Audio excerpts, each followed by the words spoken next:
Shalom and welcome once again to Treasures of the Torah. I'm Moreh Matan, Pastor Matt McEwen, and it's great to be back with you. We are in a brand new Torah portion this week, of course, the parasha called Parashat Vayechi, and this has an interesting mitzvah in it, and that is being kind to the dead.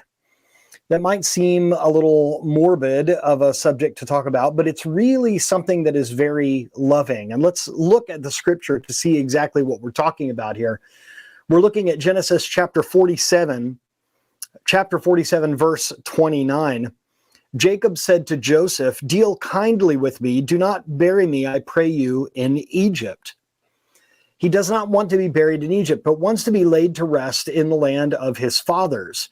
And Rashi brings this down: the kindness shown to the dead is true kindness.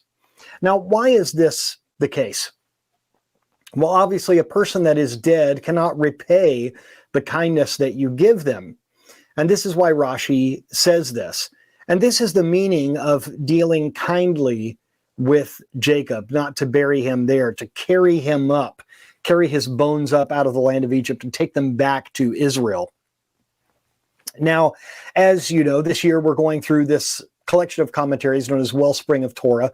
And in this particular midrash that is in this collection, Midrash Talpiot, it says this: Chesed shel emet, true kindness. The acts of kindness shown to the dead. The word emet, truth, contains the letters Aleph, Mem, and Tav. The initials of the Hebrew words for Aron, or the coffin, Mitah, or the bier, and the Tachrechin, the shrouds, the burial shrouds. These symbolize the acts of loving service that we must perform for the dead. This is a very loving thing, something that we can do to show love to the family. And in a Jewish context, it might have a bit of a different significance than in a non-Jewish one.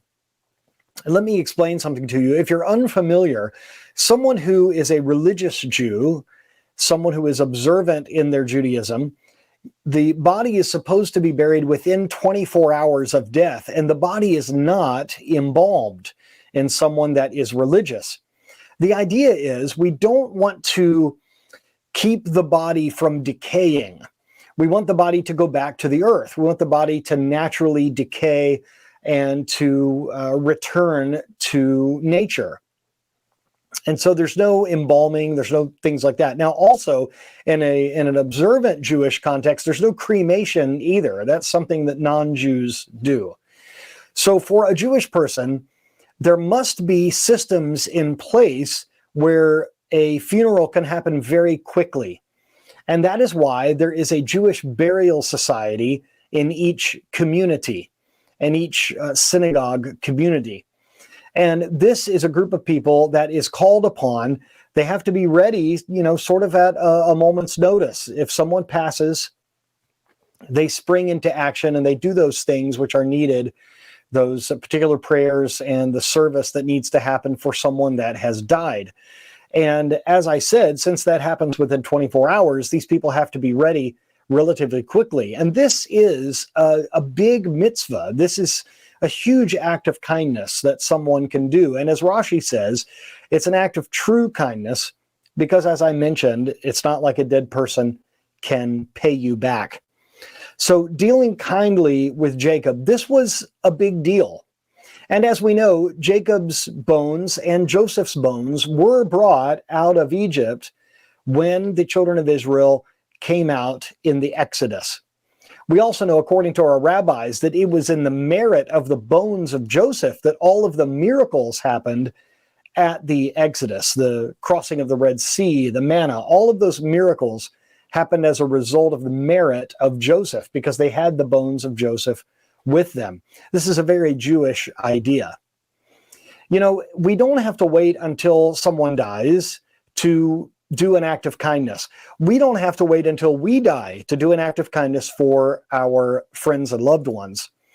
Let me please encourage you to make arrangements when you are able to do so, to have things like your will in place, to have your wishes for your service and the way that your estate should be divided up. All of that should be taken care of long before you pass, while you're in a state of sound mind and body. You shouldn't wait till the last minute. I have seen, unfortunately, some devastating circumstances where families can get into disagreements or even arguments and fights over possessions after someone dies.